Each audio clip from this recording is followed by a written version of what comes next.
I'm about to take apart the LG Narrow. This was designed for the West Coast. I'm just going to show you all what's on the inside. You need a M3 Allen key. It's 3 fasteners. They're aluminum.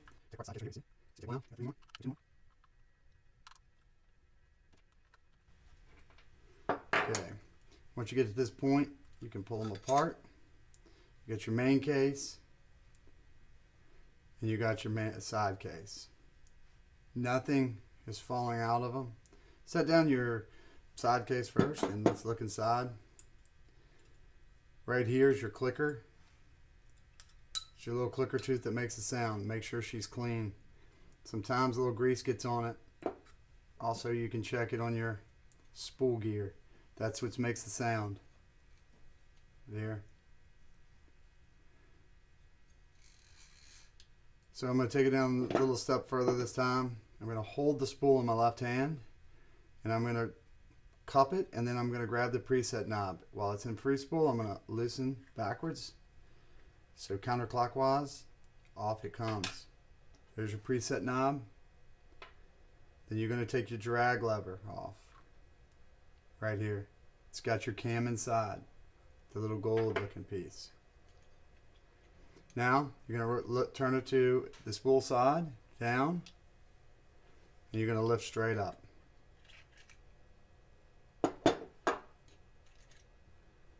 So now you have your spool assembly, which you can hold by the spool shaft and it won't go anywhere. To take this further apart, put your hand underneath the bottom side, and you pull directly up, and there's your thrust plate. It's all one piece with your pinion gear. 316 stainless steel. Then you have got your stainless shaft. You've got your carbon fiber drag washer here. You just let the spool shaft come through and you turn it over and push out the bearing with the spool. You got one bearing, got a far side bearing here. These are ABEC 5s, ceramic spool bearing. High performance bearings that we get from Boca Bearing in Florida. Now we have basically our side case here. You'll notice there is a strike button, and here's your crank arm. There's your massive main gear. It's the same size as a 130. I'm going to pull the crank arm off now. You're going to need an M4. M4 Allen key. You go right here. This part has been Loctited. You'll hear it. That means it's cracked the Loctite. After you do that, you're going to need to put Loctite on those threads again. You're going to back this stainless fastener out. You're probably asking, why is this one a stainless one and the other ones are aluminum? It's because it's going into, these threads from the stainless fastener are going into the crankshaft that are stainless. So, once you get here, put your hand holding the side case and you're going to wiggle it off.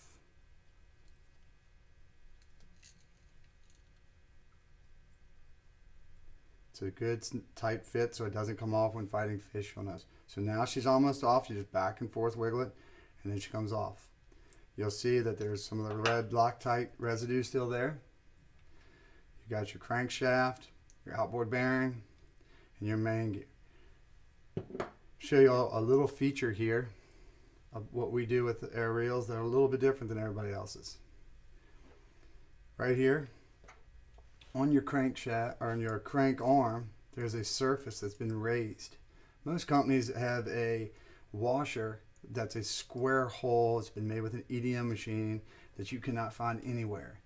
We've decided, instead of having this crazy part that if you lose it, which is guaranteed if you open this reel, drops on the floor, that you'll have to call us and get it. Instead, what we do is we just machine that surface right there. And it keeps the crank arm from pressing in on the outboard bearing, loading the reel up. Just a simple feature that no one really notices, but makes a difference.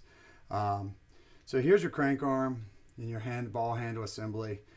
We've done some new changes to the ball handle we'll go over later.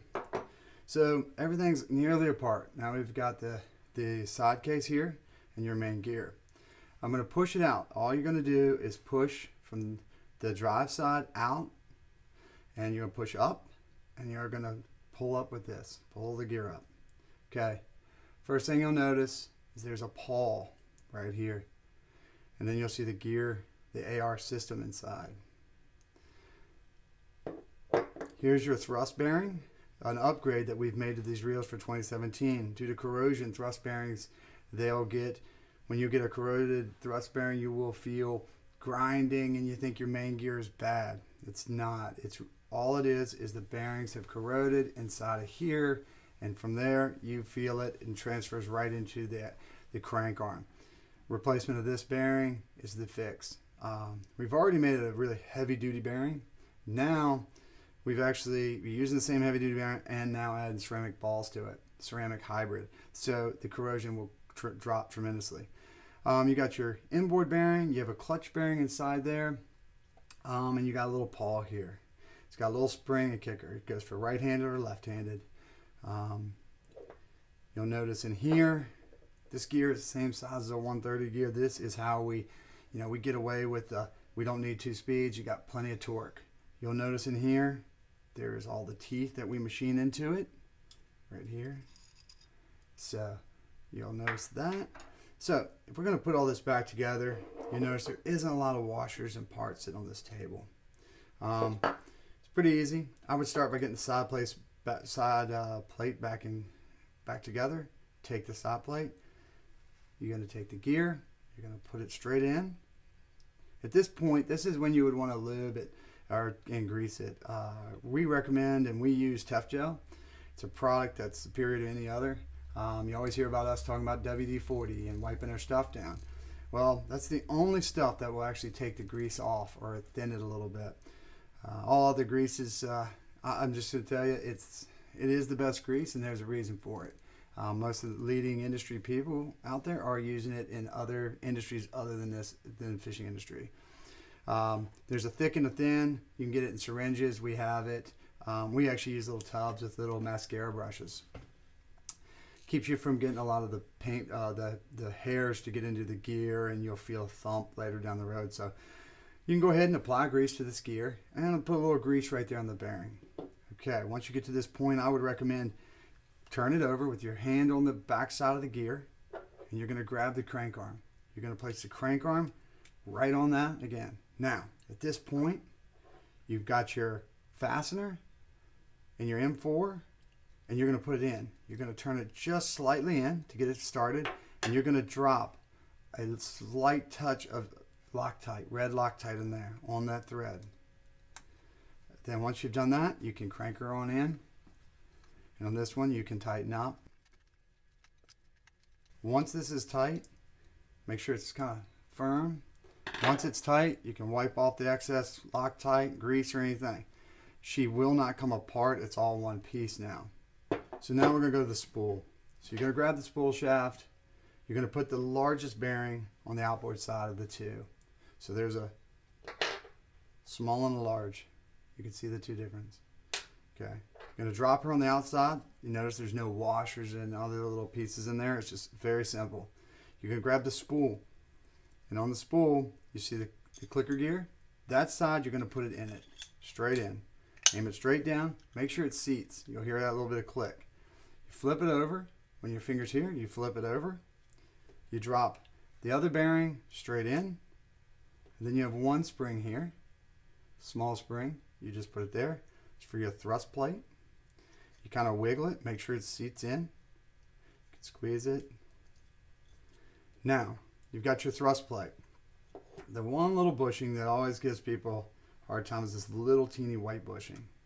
You'll see it right here. That little bushing. If it comes out, you'll notice there's a long side and a short side.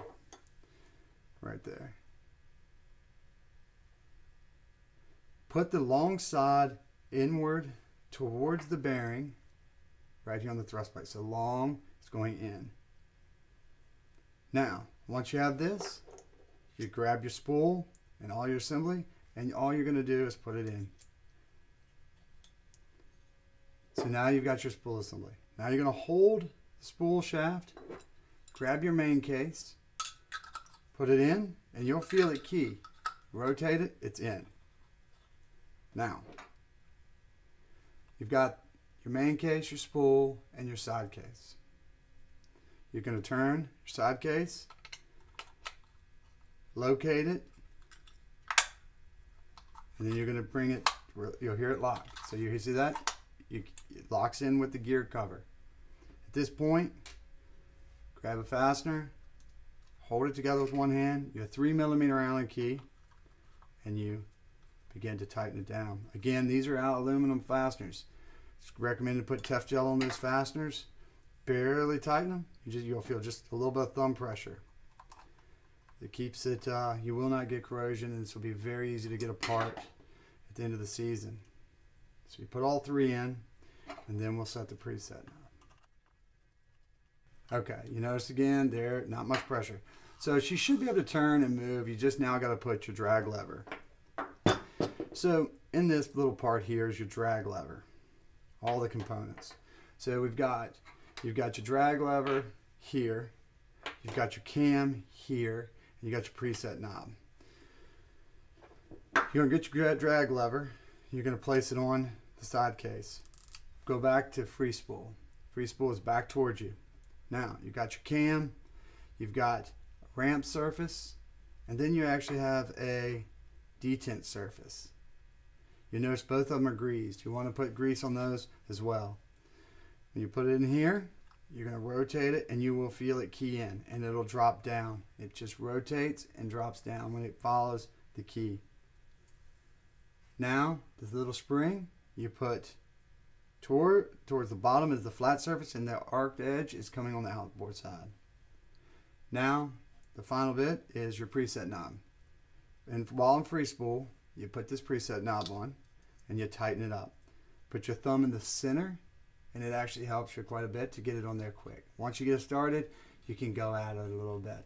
Okay, stop, come ahead, crank. If you don't have drag, come back to free spool, make 2 clicks, come ahead halfway, still don't have drag. You keep doing this until you get to the place where you have that little bit of drag, you feel comfortable. Now, once you're there, you might take 1 click at a time and see how much drag, that's what you want to set it at. Always store them in free spool. Wipe them down with WD-40, microcloth. Won't hurt your line. Very simple, protects the reel. I don't care if it's this reel or any other brand out there. Wipe her down. Keep the clicker engaged. Disengaged doesn't matter, but it's a great way to go over your reel right there. So.